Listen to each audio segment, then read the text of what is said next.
भेड़ियों के इस दौर में औरत के लिए जीना बहुत मुश्किल बना दिया है। औरत किसी भी सूरत ज़िंदा नहीं रह सकती है। औरत को किसी न किसी सहारे की ज़रूरत होती है, किसी भी शक्ल में हो, माँ, बहन, बेटी या बीवी, किसी भी शक्ल में हो, उसको किसी मर्द के बगैर जीना जो है वो इस माशरे ने बहुत दोबर कर दिया हुआ है। इस माशरे में औरत ये सोचने पर मजबूर हो गई है कि औरत होना गुनाह है। क्या औरत होना गुनाह है? अस्सलाम वालेकुम, कैसे हो आप? उम्मीद है आप सब ठीक ठाक होंगे। मैं भी ठीक हूँ। मेरी अल्लाह पाक से दुआ है कि अल्लाह पाक हम सबको शाद व आबाद रखे। आमीन सुम्मा आमीन। एक अकेली औरत का गुज़ारा करना बहुत मुश्किल हो जाता है अपने बच्चों के साथ। जब नॉर्मल बच्चे भी हों तो उनके साथ गुज़ारा करना बहुत बहुत मुश्किल हो जाता है। लेकिन उस वक़्त तो और भी टिपिकल हो जाता है जब जो आपके पास एक बच्चा ऐसा हो जो ना चल सकता हो या ना उसको माज़ूर हो, तो उसके साथ गुज़ारा करना बहुत बहुत मुश्किल हो जाता है। माज़ूरी ना भी हो तो उसके बाद अगर बीमार है तो उसके लिए भी बहुत मुश्किल एक्स्ट्रा काम बन जाता है, एक्स्ट्रा हो जाता है। तो यही हाल मेरा था कि मेरे साथ बहुत ज़्यादा मुश्किल मेरा गुज़ारा हो रहा था, क्योंकि मेरे बच्चे नॉर्मल थे बाकी तो। लेकिन मैं आप लोगों को अपनी बेटी का बता चुकी थी कि वो अब दोबारा जो है ना वो व्हीलचेयर पे आ चुकी थी। तो इस वजह से उसको वो ना चलती थी ना, और ना कहीं बाहर निकल सकती थी। मैं उसके बगैर भी बाहर कैसे काम करके काम काज करने, फिर उसको कभी किसी के सहारे कभी किसी के सहारे छोड़ के जाना। तो इस तरीके से मेरा गुज़ारा हो रहा था। तो आज मेरे मोहल्ले में एक महफिल मिलाद लग सजी है, तो आज मुझे वहाँ पर जाना है। आज मेरे हस्बैंड को पूरे 4 माह हो गए हैं। उनका कोई अता पता नहीं है, किसी चीज़ का उनका पता भी नहीं चल रहा है कि कहाँ हैं, कहाँ नहीं हैं। तो आज जब मैं महफ़िल में गई, एक मिलाद की महफ़िल में हमारे हमसाए में थी, तो जो औरत वहाँ पे मुझे मिली वो पहले भी, क्योंकि हम पहले लाहौर रह के गए थे एक दफ़ा, तो उस वक़्त हमने उसके घर पे किराए पे लिया हुआ था, तो उसके घर में रही। जब वो मुझे उस वक़्त शौक़ लगा जब वो मेरे पास आई, कहती है मैंने आपसे बात करनी है बाजी, मैंने आपसे बात करनी है। मैंने कहा चलो ठीक है आओ। मैंने उससे कहा कि मिलाद के बाद आप मेरे घर आना, साथ ही है मेरा घर, तो हम वहाँ पे बैठ के बात करेंगे। कहती नहीं मेरे पास इतना टाइम नहीं है, मैंने वापस जाना है, तो मुझे यहीं पे आपके साथ बात करनी है। तो और बहुत अजीब सी बात है, मुझे पहले ही आते इस्लाम करके मेरे से पूछा कि मेरे हस्बैंड कहाँ हैं, तो मैंने उसको बताया कि इस तरीके से ना आपको जैसे कि पहले बता चुकी हूँ कि मैंने पहले बताया हुआ है लोगों को कि इस्लामाबाद में होते हैं तो 15-20 दिन के बाद आ जाते हैं, लेकिन ऐसी बात कोई भी नहीं थी कि उनका, तो मुझे पता भी नहीं था कि कहाँ है नहीं। तो मैंने उसको यही बताया, लेकिन वो कहती बाजी तू झूठ बोल रही है।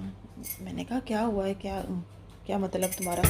तो कहती है मुझे पता चला है कि आपके हस्बैंड जो है ना वो नहीं है, और मुझे आज एक ख़बर का पता चला है। मैंने कहा मैं आप लोगों के साथ शेयर कर दूँ, आपके साथ शेयर करूँ कि मुझे पता चला है कि आपके हस्बैंड ने ना दूसरी शादी की हुई है।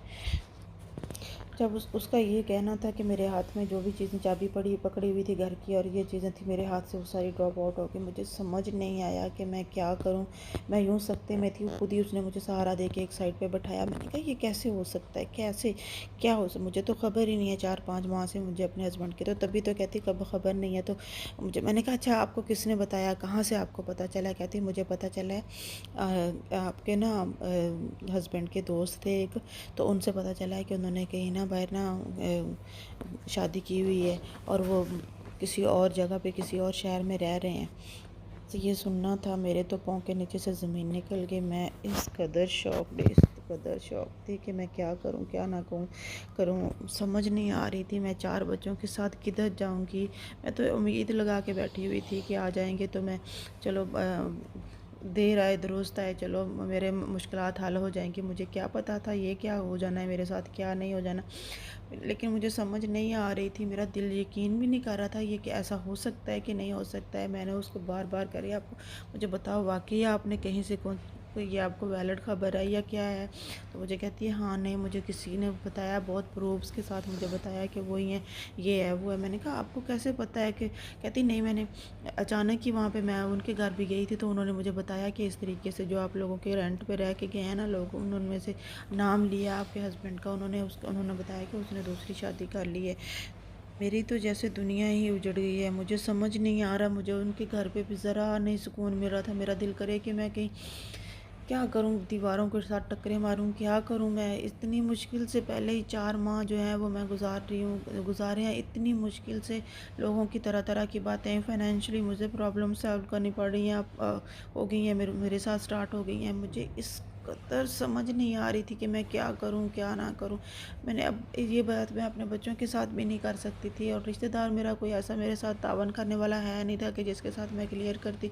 मैं इस कदर टूटे हुए कदमों के साथ, जैसे बंदा कि बस लाइफ में हर चीज़ ख़त्म ही हो जाती है, इस तरीके से मैं अपने घर आई हूँ। मुझे ये समझ नहीं आ रही थी कि मैं क्या करूँ क्या ना करूँ, कहाँ जाऊँ, किसको जाके बताऊँ। जैसे ही मैं घर पे एंटर हुई तो बच्चे चूँकि बड़े दूसरे भी जो थे ना, जो छोटे ही थे, वो कौन सा किस कदर काम कर रहे थे। मेरी बेटी की रो रो के बुरी हालत हुई हुई, उसको यूरिन के लिए वॉशरूम जाना था और मम्मा उसकी नहीं थी, उस घर पे नहीं थी, तो उसके साथ इतना बुरा हुआ। वो रो रो के एक तो मैं वहाँ से ये सारी खबरें सुन के आई, ऊपर से अपनी बेटी को देख के मैं उसको गले पे लगा के मुझे वो इतना इतना मैंने रोना स्टार्ट कर दिया, मैंने रोना शुरू कर दिया। मुझे यह मैं अपने अल्लाह से ये सिर्फ यही दुआ करी थी, अल्लाह मियाँ क्यों इतनी मुश्किलात मेरी ज़िंदगी में आई हैं, क्यों मेरे से क्या गुनाह, अल्लाह मियाँ मुझे माफ़ कर दे, मुझे माफ़ कर दे, जहाँ पे मेरे से गुनाह हुए मुझे माफ़ कर दे अल्लाह मियाँ। तो बार बार मेरे यही, मैं कभी बेटी की तरफ, वो बेटी जो थी उसको वो अपना रोना बोल के उसको ये समझना है कि माँ मेरी को बाहर क्या हुआ है क्या नहीं हुआ।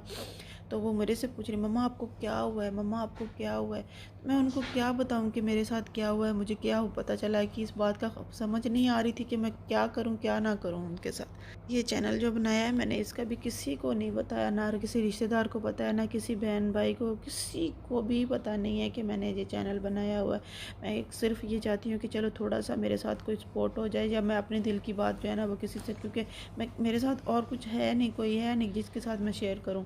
इसी वजह से मैं बैठ के आप लोगों के साथ शेयर करके अपने दिल का बोझ हल्का कर लेती हूँ।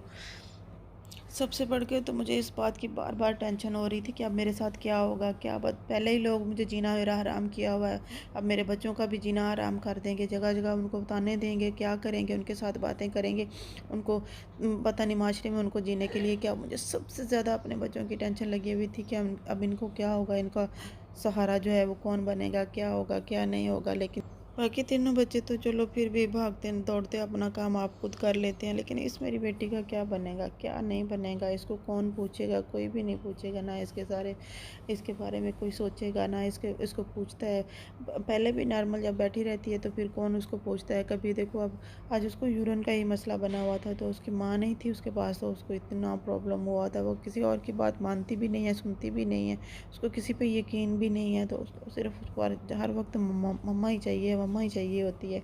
तो मुझे समझ नहीं आ रही मैं घर का करूँगी, मैं बाहर का करूँगी, मैं क्या करूँगी, मेरे साथ क्या होगा क्या नहीं होगा। यही टेंशन ले के आज फिर मेरा इस कदर बुरा हाल हो गया है। मुझे समझ नहीं आ रही कि मैं क्या करूँ क्या ना कहूँ। समझ नहीं आ रही, कोई सुनने वाला तो है नहीं। मैं अपने दिल का बोझ हल्का करने के लिए बस ये मैं चैनल बना लिया है, उस पे बैठ के मैं आप लोगों के साथ शेयर कर लेती हूँ जो भी मेरे साथ मसाइल होता है। मैं बाद में मुझे खुद भी एहसास होता है मैं दूसरों को टेंशन क्यों दे रही हूँ। बस मेरी आप लोगों से दरख्वास्त यही है कि मेरे लिए और मेरे बच्चों के लिए दुआ करना, अपना ख्याल रखना। अल्लाह हाफिज़।